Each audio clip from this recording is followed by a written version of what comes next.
विस्मयो योग भूमिका।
उनको किसी भी चीज में भगवान दिखने शुरू हो जाते हैं और इज वेरी स्पॉन्टेनियस। वो भजन गाते गाते भूल गए तो उन्होंने बोलना शुरू किया और फिर उन्होंने ना एडमिट भी किया कि पता है मैं चीटिंग कर रहा था, मैं ट्यून भूल गया। और जब मैं बात कर रहा हूं मैं अंदर ही अंदर ट्यून याद करने की कोशिश कर रहा हूं। बाबा जी ने बड़ी बड़ी रुद्राक्ष की माला पहनी और वो बच्चे की तरह हंस रहे हैं, बहुत खुश हैं, प्रसन्न चित्त हैं।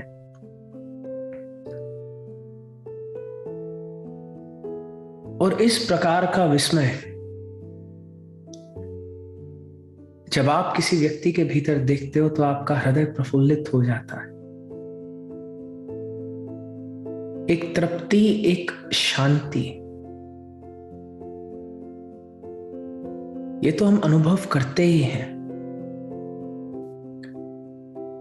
पर एक शांति के बाद अवस्था आती है खुशी की। और अगर आप वो बाबा जी की वीडियो देखते हो शिवयोग इंस्टाग्राम पे तो आपको वो खुशी सही मायने में देखने को मिलेगी।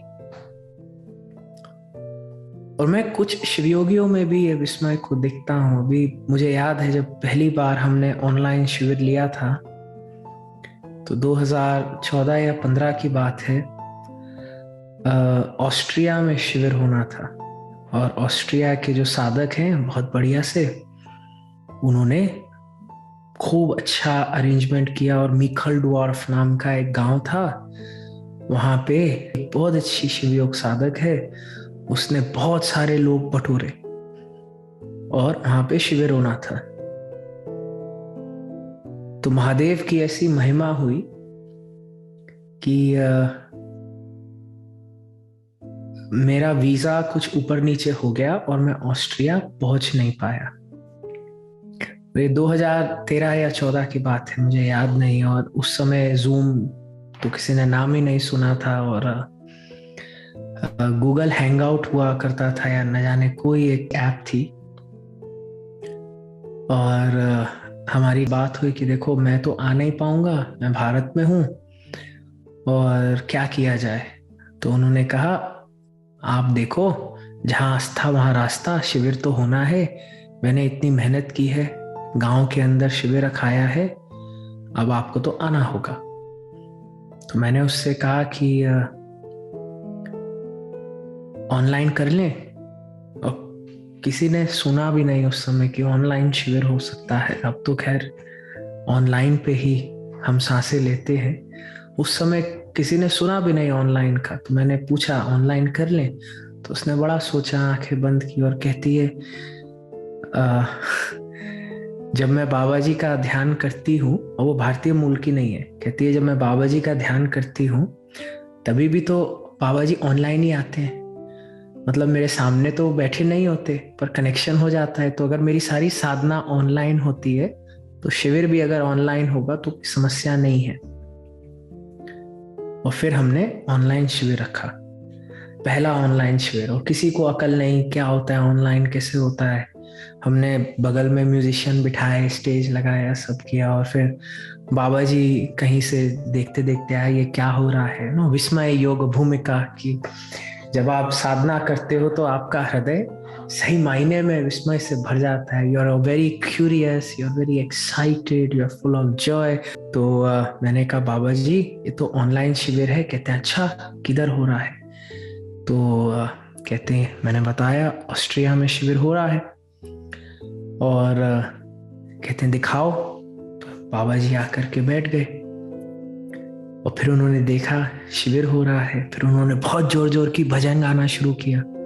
और हमें वीडियो में दिख रहा है कि जितने भी ऑस्ट्रियन साधक हैं वो बड़ी जोर जोर की नाचे जा रहे हैं, नाचे जा रहे हैं। और यहाँ पे बाबा जी ने उनको नाचते हुए देखा, वो भी बड़ी जोर जोर की भजन गा रहे हैं। और वहाँ बांसुरी बजा रहा है, ढोल की ढोलक बजा रही है, तबला बज रहा है, खूब शोर मच रहा है। पूरे आश्रम में कौतूहल मचा हुआ है, तांडव हो रहा है, सब खुश हो रहे हैं। सब पड़ोसी चौंक गए कि ये क्या हो रहा है। और जोर से बाबा जी गा रहे हैं और सारे ऑस्ट्रियन जोर से नाच रहे हैं।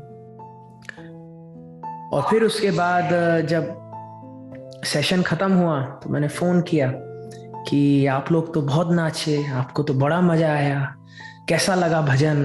बाबा जी ने इतने प्रेम से गाया। तो सामने से वो दबी आवाज में कहती है, कौन सा भजन? आपकी आवाज तो पहले ही कट गई थी। तो मैंने कहा आवाज कट गई थी तो आप लोग नाच कैसे रहे थे? कहती है बाबा जी कूद रहे थे तो हम भी कूद रहे थे। और मुझे समझ आया कि सही मायने में जो सूत्र कहते हैं कितना अच्छा है कि बिना आवाज के, बिना ढोल के, बिना ताल के मिकल डॉर्फ में इतने लोग नाच गए। और वहीं मैं कुछ लोगों को देखता हूँ जो अच्छा भजन चालू है और बाबा जी सामने बैठे हैं, ढोलक बज रही है और वो कहते हैं कि अरे ये पंखे की आवाज मुझे समझ नहीं आ रही। और फिर मैं सोचता हूं कि कैसे योग भूमिका हो सकती है, क्योंकि अगर भीतर वो विस्मय आया ही नहीं, वो खुशी आई ही नहीं, वो दिव्यता आई ही नहीं, तो कैसे हो सकता है? क्योंकि कुछ ऐसे भी साधक होते हैं तो कुछ भी होता है, उनका फोन ही तब आता है जब कोई कंप्लेन करनी हो कि अरे भैया ये चीज नहीं हो रही, ये देखो वो चीज नहीं हो रही, अरे हाय राम ये नहीं हो रहा। तो फिर मैं उनसे हाथ जोड़ के प्रार्थना करता हूँ कि देखो अगर केवल कंप्लेन करना है तो क्या फायदा? आप सॉल्यूशन बताओ कि आपको क्या लगता है कि हम ऐसा क्या कर सकते हैं जिससे चीज अच्छी हो जाए। क्योंकि गलत को गलत बताने में आपकी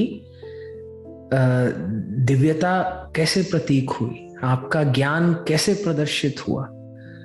ज्ञान तो तब प्रदर्शित होगा अगर आप सही मायने में एक रास्ता दिखा सकते हो।